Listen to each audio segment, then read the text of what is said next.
Hey everyone, welcome to this video tutorial. The focus is on a 10 mark from paper 1, 2019, processes within school that affect pupil identity. This video tutorial will include the mark scheme, examiner report and a student answer. So here is the question and item that I will be discussing. It is perfect for revision from the education topic and practicing that exam skill of application. We will look at this question in a little bit more in detail. We will find the hooks and we will explore a model paragraph. But firstly, we want to have a look at the mark scheme. This will give you a good idea about what you need to do to get into that top band. As you can see, it requires good knowledge and understanding of two effects of processes that have on pupils' social class identity. There will be two applications of material from the item, and there will be appropriate analysis or evaluation of the two effects. This is in 2 paragraphs and there is no introduction or conclusion required. So here's a quick reminder at a glance what you've got to do with a 10 mark question. It does appear on all 3 papers. It's on paper 1 in the education. Paper 2, each topic will have a 10 marker, one with an item and one without. And on paper 3, it'll be a crime question.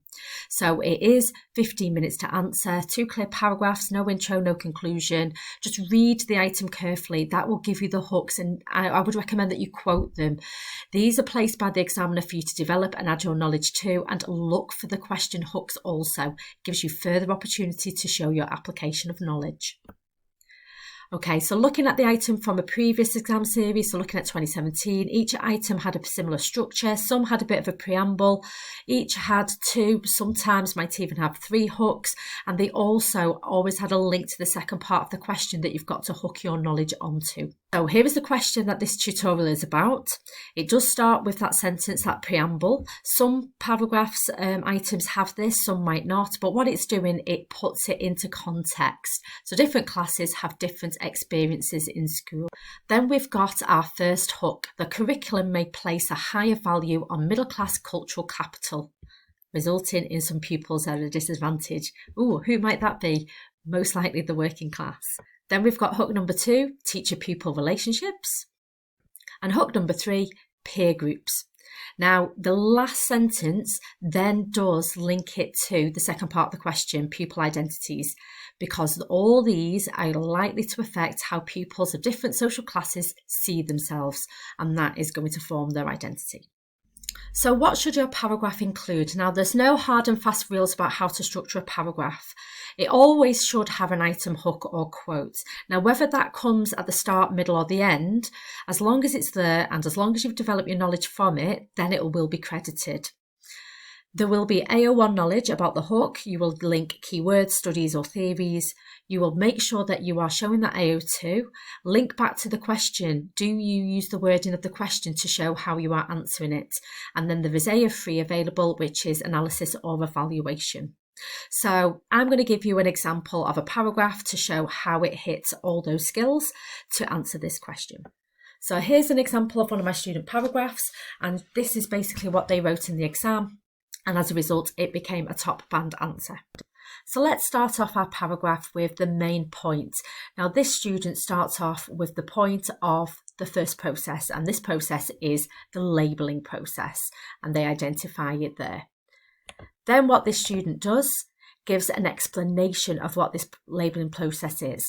They link to Becker's piece of research, and they use concepts such as cultural capital, and it is here that they reference the item. There is a higher value on middle class cultural capital. They then go on to show how they are more likely to become post-school high achievers, and this will become part of their pupil identity. So there's that application part of this paragraph. They're clearly linking it to the second part of the question. They then show analysis by comparing the middle class to the working class, because the working class are more likely to be labelled as anti-school due to material deprivation and a lack of cultural capital. And this will make the working class self-fulfill their prophecy, and they reference Rosenthal and Jacobson. They link it again to identity. So their identity becomes anti-school. Finally, they evaluate However, it's not true of all students. They argue that this labelling process doesn't always end up with a negative pupil identity. This student uses Fuller's Girls, and what I love about what this student does is that they continually refer back to the identity part of the question whilst they're evaluating, because these working class girls who are labelled as anti-school rejected this label. They did not let it become their pupil identity, and as a result they achieved.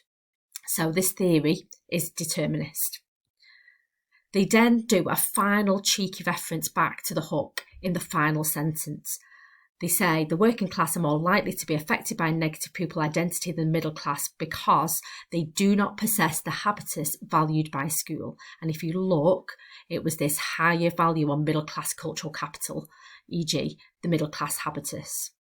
There are further points that you could develop from that item. So if we are picking on the point about teacher-pupil relationships, we've got that labelling process, but talking about streaming and setting and using concepts such as polarisation and differentiation, that value placed on middle-class cultural capital, that could be due to the elaborate speech codes, teaching students higher status knowledge because they feel that the student can handle it. They've got more intelligence maybe linked to speech codes.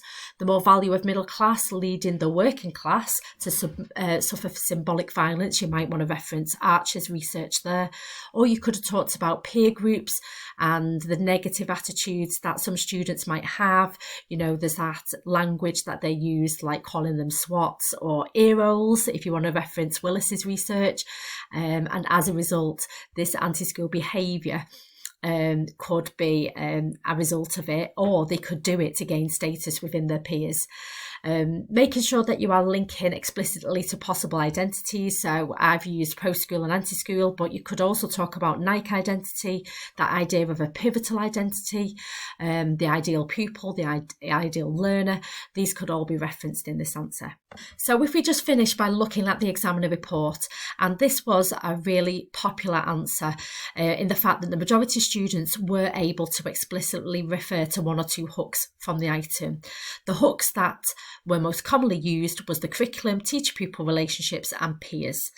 The majority of students were able to apply at least one of these key hooks and successfully link to processes such as labelling, language codes, subcultures and streaming, and how it impacted on pupil identity. Most of the successful responses drew on the work of Bernstein, Bordeaux, Becker, Lacey and Archer, and able to use studies on pupil identity based on class, gender or ethnicity. Less successful responses mentioned students feeling negative and often drifted into achievement. Now, the minority of students were unable to refer from the hooks from the item. They wrote about the correct processes, but if they did not refer to the item hook, they are unable to score beyond the 1 to 3 band. Other students often had limited application to identity, so as a result, they landed in the 4 to 7 band. So that as a result, only a minority of answers were able to get into that top band by taking the 2 hooks fully, explain 2 processes and applying them to identity through analysis and evaluation.